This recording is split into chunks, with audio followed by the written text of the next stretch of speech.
इससे पहले programming for beginner series के 10 लेक्चर जो कि PP0 से शुरू के PP9 तक रिकॉर्ड हो चुके हैं और पब्लिश हो चुके हैं, वो आप देख चुके होंगे।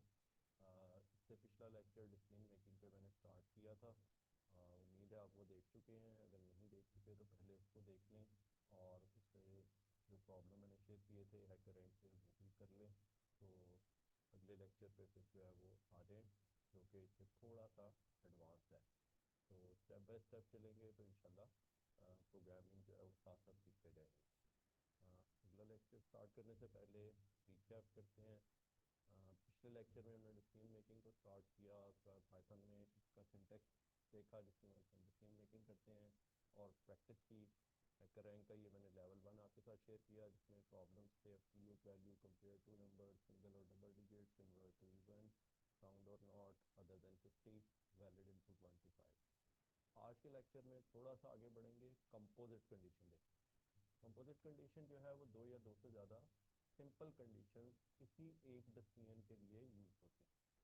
यानी अगर हम जो है वो मल्टीपल इफ कंडीशन लिखेंगे तो उसके साथ मल्टीपल डिसीजन जुड़े होंगे, लेकिन जब हम एक ही बड़ी कंडीशन लिखते हैं जिसमें एक से ज़्यादा सिंपल कंडीशन इन्वॉल्व होती हैं तो उसको हम कंपोजिट कंडीशन बोलते हैं।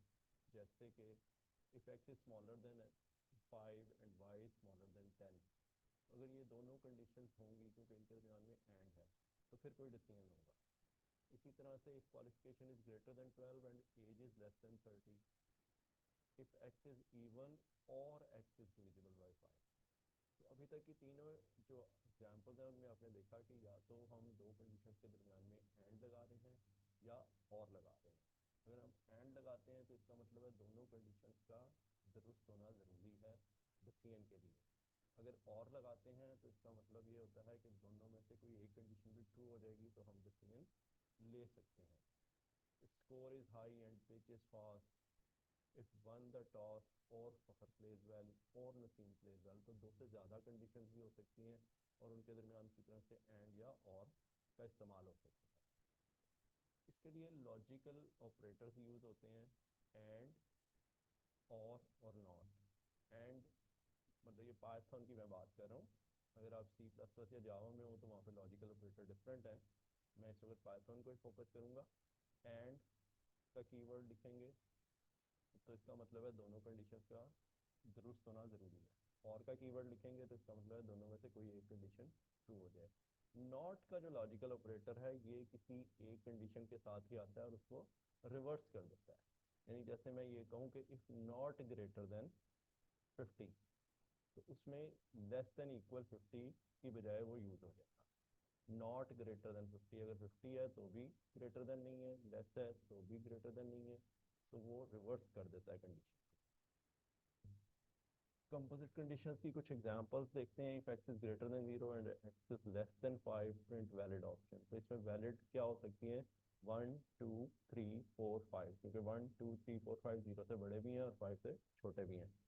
If marks is less then 0 और marks is greater then 100, invalid marks. तो ये इनपुट करते हुए मैंने लास्ट लेक्चर में भी बताया था कि यूज़र अक्सर गलतियां कर जाते हैं, तो उसके लिए चेक्स लगाने पड़ते हैं। तो अगर मार्क्स किसी ने 0 से 100 के दरमियान गलत एंटर कर दिए हैं फिर तो कुछ नहीं हो सकता, लेकिन कम अज़ कम इतना चेक कर सकते हैं कि 0 से कम मार्क्स ना हो और 100 से ज़्यादा मार्क्स ना हो।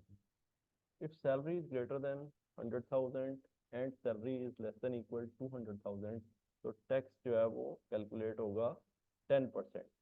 अगर सैलरी जो है वो ग्रेटर देन 200,000 है और सैलरी लेस देन इक्वल 300,000 है तो टैक्स कैलकुलेट होगा 15% के हिसाब से। इस तरह से मजीद आगे ये चलेगा। सैम्पल टास्क है, largest element, read 3 integers and print the largest integer. तो सैम्पल इनपुट में 3 इंटीजर आप देख रहे हैं, 23 45 और 12। सैम्पल आउटपुट में आ गया 45। तो आपने 3 इंटीजर्स रीड करने हैं और जो भी उनमें से सबसे लार्जेस्ट है वो आपने प्रिंट कर देना है। ठीक है, तो इसके लिए जो है वो हमने इनपुट ले ली मैप के जरिए और उसके बाद रिजल्ट में हमने n1 स्टोर कर दिया। ये रिजल्ट में जो n1 स्टोर करी है इसकी वजह ये है कि तीनों में से किसी एक वैल्यू नहीं लार्जेस्ट होना है। तीनों में से किसी एक वैल्यू नहीं लार्जेस्ट होना है तो हम एज्यूम कर लेते हैं कि वो n1 है, लेकिन आगे चेक लगा लेते हैं कि n1 अगर नहीं है तो क्या करें, n2 है। तो N2 स्टोर कर लें, अगर N3 है तो N3 स्टोर कर लेते हैं। और N2 और N3 दोनों के लिए ज़रूरी क्या है कि दोनों N1 और N3 से ग्रेटर है N2, N3 जो है वो भी N1 और N2 से ग्रेटर है, तो रिजल्ट में N3 आ गया। आखिरी लाइन में हमने प्रिंट रिजल्ट कर लिया। यही काम हम N1 की बजाय रिजल्ट में N2 करके भी कर सकते थे, N3 करके भी कर सकते थे। उस केस में N2 को N1 से रिप्लेस कर देते या N3 को N1 से रिप्लेस कर देते, तो भी ये सवाल हो सकता था। Sample task to eligible for job, input qualification and experience in years, check and print whether candidate is eligible or not. The candidate is eligible if qualification is 14 years or experience is 5 years. तो sample input में ऊपर qualification दी है years में, नीचे experience दिया है, इसको read कर लेंगे। और सैम्पल आउटपुट यहाँ पे यस है क्योंकि क्वालिफिकेशन तो लेस है लेकिन एक्सपीरियंस जो है वो ओके है। तो चूंकि और दिया हुआ है तो इसको हमने ओके कर दिया है। क्वालिफिकेशन को अलग इनपुट लिया, एक्सपीरियंस को अलग इनपुट लिया, क्योंकि ये मल्टी लाइन इनपुट है, ये सिंगल लाइन पे मल्टीपल इनपुट्स नहीं है। रिजल्ट में हमने बाय डिफ़ॉल्ट नो स्टोर कर लिया। अगर क्वालिफिकेशन या एक्सपीरियंस में कोई चीज़ हमें सेटिस्फाई करती है तो हम रिजल्ट में नो की बजाय यस कर देंगे और रिजल्ट को प्रिंट कर देंगे। तो आइदर रिजल्ट नो आएगा या रिजल्ट यस आ जाएगा। हैकर रैंक का अगला टास्क आपके सामने, डिसीजन मेकिंग लेवल 2, जिसमें फिर इस दफ़ा 7 प्रॉब्लम्स हैं। तो इन सातों प्रॉब्लम्स को देखते हैं one by one. Print element in ascending order, read two integers and print them in ascending order. For example if input is 24 45 तो आउटपुट विल बी सेम, क्योंकि वो दोनों पहले ही असेंडिंग ऑर्डर में। लेकिन अगर आप उल्टे दे देते हैं 45 और 24 तो वो उसको उल्टा के आउटपुट 24 45 कर देगा। इनपुट फॉर्मेट से भी यही चीज़ क्लियर हो रही है कि 29 19 था तो आउटपुट फॉर्मेट में हमारे पास 19 29 आ गया। तो इसको मैप के जरिए इनपुट ले लेंगे और इनपुट लेने के बाद कोई एक रिजल्ट आप रिजल्ट में स्टोर कर दें, 1929 स्टोर कर दें या 2919 स्टोर कर दें, ठीक है। और चेक लगा लें कि अगर N1 जो है वो बड़ा है तो रिजल्ट को चेंज कर लें, और दूसरी तरफ लगाया तो फिर N2 को चेक लगा लें और रिजल्ट को चेंज कर लें। आखिरी लाइन में प्रिंट कर लें तो जो भी रिजल्ट होगा वो प्रिंट हो जाएगा। अगर आपने इस तरीके से करना है तो फिर आप जो है वो स्ट्रिंग में कन्वर्ट करके कंकैटिनेट कर सकते हैं, या फिर दूसरा तरीका ये है कि आप दो इफ़ की कंडीशंस लगा दें और दोनों में प्रिंट की स्टेटमेंट लिख दें। If N1 is less than N2 तो प्रिंट N1 N2, और अदरवाइज जो है वो आपने, अगर N2 बड़ा है N1 से तो उस केस में आपने N2 अगर छोटा है N1 से तो फिर आपने N2 N1 प्रिंट कर देना है। Task 2 read three integers and print the middle value in order. For example, consider this: 29 is the smallest, 39 is the largest, और 37 is the middle. The values are distinct. तो आसान सवाल है बहुत, या N1 मिडल होगा या N2 मिडल होगा या N3 मिडल होगा। तो उसी तरह क्या करें, N1 को मिडल में लिख लें, मिडल इक्वल टू N1, और उसके बाद जो है वो चेक कर लें N2 को। अगर N2 जो है वो N1 से बड़ा है या N3 से छोटा है तो वो मिडल है। अगर वो उल्ट भी हो सकता है कि N2 जो है वो अगर N1 से बड़ा है, N3 से छोटा है तो भी मिडल है, N3 से बड़ा है N1 से छोटा है तो भी मिडल है। इसी तरह N3 के लिए भी चेक कर लेंगे और उसको चेंज कर देंगे। तो आखिर में प्रिंट करवाते हुए लिखेंगे print message the middle value is comma middle. Middle में अगर N1 है तो N1 प्रिंट हो जाएगा, N2 है तो N2 प्रिंट हो जाएगा, और N3 है तो N3 प्रिंट हो जाएगा। ये भी सिंपल टास्क है। टास्क 3 है मिडल वैल्यूड पोजीशन। ये थोड़ा सा उससे डिफरेंट सवाल है। वो कहता है कि तीसरी जो मिडल वैल्यू की जो पोजीशन है वो बताएं। ये सवाल तो पिछली दफा वाला ही है, लेकिन चेंज सिर्फ ये है कि आप पोजीशन बतानी है। तो आप क्या करें, पोजीशन का वेरिएबल लें, उसमें 1 स्टोर कर दें। अगर N2 बड़ा निकलता है तो पोजीशन में 2 कर दें, अगर N3 बड़ा निकलता है तो N3 मिडल निकलता है तो उसकी पोजीशन 3 स्टोर कर दें, और प्रिंट करवाते हुए द पोजीशन इसके साथ पोजीशन को प्रिंट करवा दें तो ये हो जाएगा। टास्क 4 है print order of element. Read two integers and print their order. Consider ascending order. For example, if input is 15 35 the order is 1 2, यानी 15 का ऑर्डर 1 है, 35 का ऑर्डर 2 है। लेकिन अगर ये 35-15 होता तो 35 का ऑर्डर 2 और 15 का ऑर्डर 1 होता। तो आसान है ये भी सवाल कि आपने जो है वो अलग अलग भी चेक कर सकते हैं N1 N2 को, और उसके साथ प्रिंट कर सकते हैं कि अगर N1 जो है वो छोटा है तो उसके साथ 1 प्रिंट करवा दें, नहीं तो उसके साथ 2 प्रिंट करवा दें। और इसी तरह ही जो है वो अगर N2 छोटा है तो उसके साथ 1 प्रिंट करवा दें, जैसे कि यहाँ पे एग्जाम्पल में हुआ हुआ है आउटपुट फॉर्मेट में। अदरवाइज उसके साथ 2 प्रिंट करवा दें। टास्क 5 थोड़ा सा ट्रिकी क्वेश्चन है। कहता है read to closer 100, read an integer and print closer 100, for example 348 is closer to 300 and 472 is closer to 500, consider 350 closer to 400 instead of 300। Example भी आपके सामने है। अब ये मैंने पहले भी कहा था, ये कुछ टास्क ऐसे होते हैं जो कि आपके लिए बहुत आसान होते हैं, कंप्यूटर के लिए उतने आसान नहीं होते। लेकिन आपको कंप्यूटर को वही तरीका समझाना पड़ेगा जिस तरीके से आप कर लेते हैं। तो आप कैसे करते हैं? आप बिल्कुल ऐसे करते हैं कि आप इसका पहला डिजिट अलग कर लेते हैं और बाकी 2 डिजिट जो है उनके नंबर को देखते हैं कि वो 50 से छोटे हैं, तो आप पिछले 100 पे चले जाते हैं। और अगर वो 50 या उससे बड़ा है तो अगले 100 पे आते हैं। तो अगले 100 पे आने के लिए आप 2 जीरो लगा देते हैं। कंप्यूटर क्या करेगा इसके लिए? कंप्यूटर ये करेगा कि इंटीजर डिवीजन, यानी आप करेंगे कंप्यूटर को के अंदर इंस्ट्रक्शन, इंटीजर डिवीजन करें 100 से, फर्स्ट डिजिट आ जाएगा। यानी 572 को जब मैं 100 से इंटीजर डिवीजन लूंगा तो 5 आ जाएगा मेरे पास।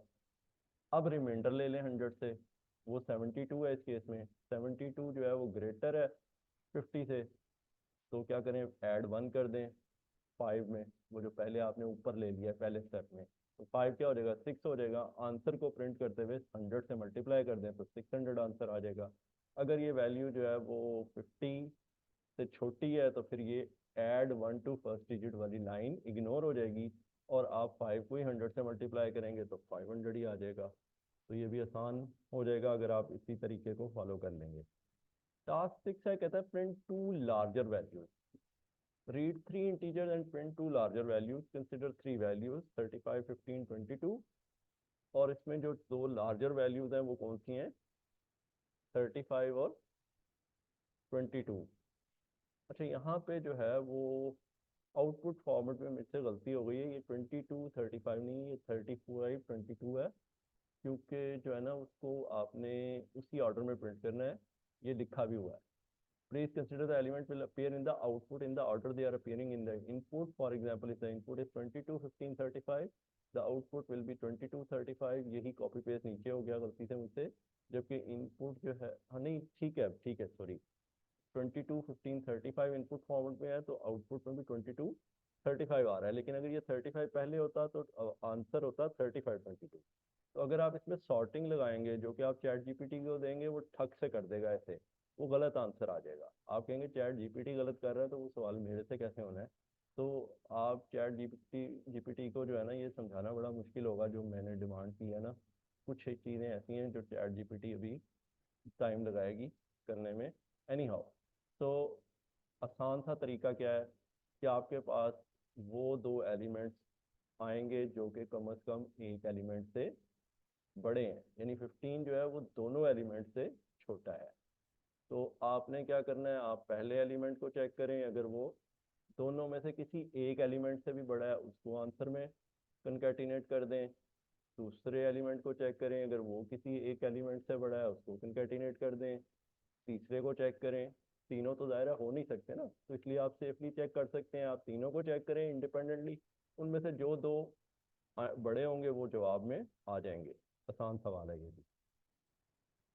ठीक है, take an empty string variable result, compare all values with other 2 वैल्यूज। इसका मैंने अगले उस पर तफसील से लिखा है, वो मैं आपको शेयर करता हूँ।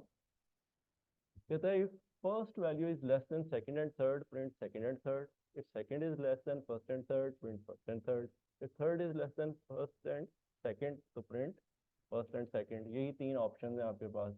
ये एक तरीका हो सकता है इसका। एक तरीका जो पिछले स्लाइड में था वो भी, आप take an empty string variable result is equal to this, compare all values with other 2 values, if greater from at least 1 concatenate into the result। इस तरीके से भी आप करके देखिएगा, दोनों तरीकों से नहीं इस सवाल को। इससे आपकी लॉजिक जो है वो ज़्यादा इम्प्रूव होगी। आपका पर्पस सिर्फ सवाल हल करना नहीं है, बल्कि आपका पर्पज़ है कि आपकी प्रोग्रामिंग की स्किल्स जो हैं वो स्ट्रेंथन हो, तो उसमें जितने भी पॉसिबल वेज आपको समझ आते हैं ना, उनसे सवालों को ट्राई किया करें। टास्क को एक दफ़ा जो सबमिट हो गया तो आपके अंदर कॉन्फिडेंस आना चाहिए, और आपको और इनक्रेज होते हुए और तरीके भी ट्राई करने चाहिए। और डिस्कस कर सकते हैं आप मुझसे कि जी ये तरीका जो है ये क्यों नहीं एक्सेप्ट हो रहा है, इसमें क्या गलती आ रही है। मैं इंशाल्लाह आपको गाइड करने की कोशिश करूंगा। हम अगले टास्क की तरफ चलते हैं। अगला टास्क ये है रिलेशन विद एवरेज। कहता है read four integers, find there average in float, compare each element with average and print relation with average. ठीक है, इनपुट दी हुई है और आउटपुट दी हुई है कि एलिमेंट ग्रेटर है या स्मॉलर है। कंस्ट्रेंट में देखें क्लियरली लिखा है positive elements less than 1000, no element is equal to average. तो आपको इस चीज़ की फिक्र करने की जरूरत नहीं कि इक्वल के केस में क्या होगा। एलिमेंट या तो ग्रेटर आएगा या स्मॉलर आएगा। जैसे कि इस केस में अगर हम ऐड करें चारों को तो हमारे पास आता है 9 and 2 11, 11 22 एंड 7 29। एवरेज लेंगे फ्लोट में सिंगल फ्लैश के साथ तो वो आ जाएगा 7.25। और 7.25 से 2 और 7 छोटा है और 9 और 11 बड़ा है। तो वो मैसेज आपने उसी ऑर्डर में देना है, यानी एलिमेंट की एवरेज निकाल के पहले पहले एलिमेंट को चेक कर लें, ठीक है, फिर दूसरे को, फिर तीसरे को, फिर चौथे को, इंडिपेंडेंटली लिखते जाएं। 9 इज लेस देन या 9 is greater then, 2 is less smaller या 2 इज ग्रेटर, 7 इज स्मॉलर और 7 इज ग्रेटर, 11 इज ग्रेटर और स्मॉलर, ये सब के लिए मैसेज लिखते हैं। ठीक है, तो ये थोड़ी सी मैंने इसमें कॉम्प्लेक्सिटी ऐड की है पिछले की निस्बत। तो आहिस्ता आहिस्ता ही हम आगे चलते जाएंगे और आप प्रैक्टिस करते जाएंगे तो आगे जो मज़ीद कॉम्प्लेक्स प्रॉब्लम्स आएंगे उनके ऊपर भी आप आसानी से गुजर जाएंगे। तो इंशाल्लाह उम्मीद करता हूँ कि आप ये टास्क करके तो अगले लेक्चर को सुनेंगे, और उम्मीद है कि आप सीखेंगे। तो अगले लेक्चर में मिलते हैं, तब तक के लिए अल्लाह हाफ़िज़।